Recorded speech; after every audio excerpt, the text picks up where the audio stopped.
जय श्री राम दोस्तों।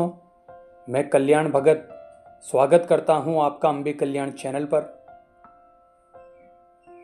दोस्तों, बिना संकल्प से किया गया कोई भी काम, साधना या अनुष्ठान का फल जो है वो निर्धारित नहीं होता।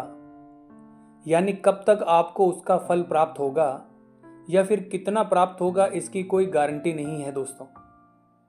लेकिन जब आप संकल्प लेकर के साधना या अनुष्ठान को करते हैं तो इस बात की पुष्टि हो जाती है कि आपको उसका पूरा फल प्राप्त होगा।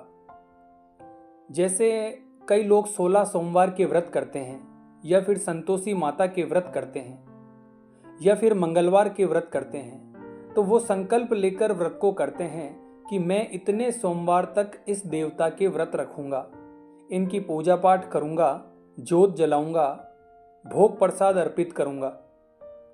दोस्तों, इस प्रकार से जब संकल्प लिया जाता है तो आप देखेंगे कि आपकी जो इच्छा है वो जल्द ही पूर्ण हो जाती है।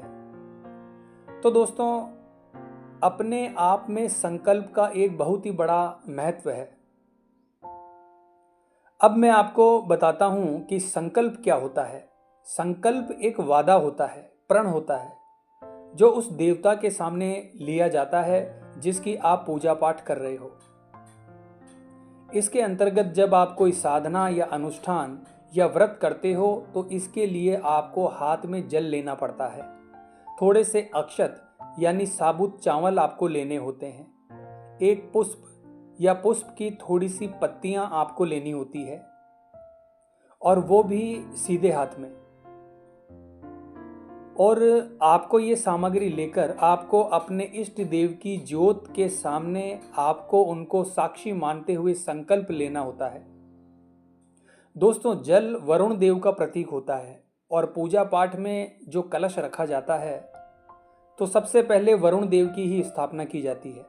तभी देवी देवता वहां पर प्रकट होते हैं, तभी देवी देवता अपना भोग प्रसाद स्वीकार करते हैं। तो दोस्तों, जब हम अपने हाथ में जल ले लेते हैं, पुष्प और अक्षत ले लेते हैं, तो उस समय हम संकल्प लेते हैं कि मेरा नाम ये है, मेरे पिता का नाम ये है, मैं इस शहर का या गांव का रहने वाला हूँ, मेरी गोत्र ये है, मैं इतने समय तक पूजा पाठ करने वाला हूँ, मैं आपको ये भोग लगाऊंगा। तो दोस्तों, उस समय आपको ये चीज़ें बोलनी होती है और इसके साथ ही नियमों का पालन आपको करना पड़ता है। आपको नीचे धरती पर सोना होता है। आप ब्रह्मचर्य का पालन करोगे, मानसिक और शारीरिक रूप से ब्रह्मचर्य का पालन करोगे। निरंतर आपको मंत्र का जाप करना पड़ता है, चलते फिरते उठते बैठते। इतना सब करने के बाद यानी संकल्प लेने के पश्चात आपको उस जल को अपनी उंगलियों के ऊपर से धरती पर छोड़ना होता है। तो इस प्रकार से आपकी संकल्प की विधि पूर्ण हो जाती है। यानी जो व्यक्ति अपने वचन का पक्का हो गया तो देवी देवता भी उसकी प्रार्थना को स्वीकार करते हैं। इसलिए जब आप देवी देवता के सामने संकल्प लेते हैं, वचन लेते हैं, तो देवता भी आपके प्रति प्रतिबद्ध हो जाते हैं। यानी उन पर भी अंकुश लग जाता है कि वो आपकी इच्छा को पूरी करें।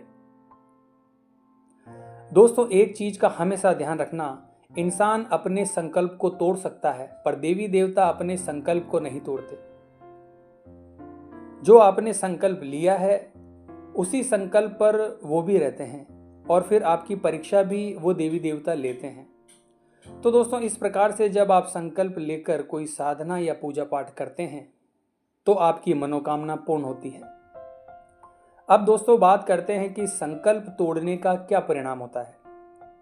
देखिए दोस्तों, जिस प्रकार से मान लीजिए आपने किसी से पैसे उधार लिए हैं और अब आप उन पैसों को नहीं लौटाते हैं तो वो व्यक्ति आपको ज़रूरत पड़ने पर फिर कभी पैसे नहीं देगा, क्योंकि उसका विश्वास आपके ऊपर से उठ चुका है। उसी प्रकार से देवी देवता को जब आप संकल्प के द्वारा वचन देते हैं और उस संकल्प को आप तोड़ देते हैं तो देवी देवता ये सोचते हैं कि ये व्यक्ति अपने संकल्प का पक्का नहीं है, और फिर देवी देवता का विश्वास आपके ऊपर से उठ जाता है। फिर उस देवता का आप कितना भी आवाहन कर लो, देवता आपके पास नहीं आते। दोस्तों, जब आप संकल्प लेना शुरू कर देते हैं तो देवता भी आपके ऊपर विश्वास करना शुरू कर देते हैं, आपके घर में विराजमान होना शुरू कर देते हैं। तो दोस्तों, यही वो आपके संकल्प की शक्ति, आपके वचन की शक्ति होती है कि जब आप बुलाते हो तब वो देवता आपके पास आते हैं आपकी पुकार सुनकर, और तब वो आपके कार्य भी करते हैं और आपकी इच्छाओं को पूरी भी करते हैं। तो उम्मीद करता हूँ दोस्तों, जो जानकारी मैंने आपको इस वीडियो में दी है वो आपको अच्छे से समझ में आई होगी।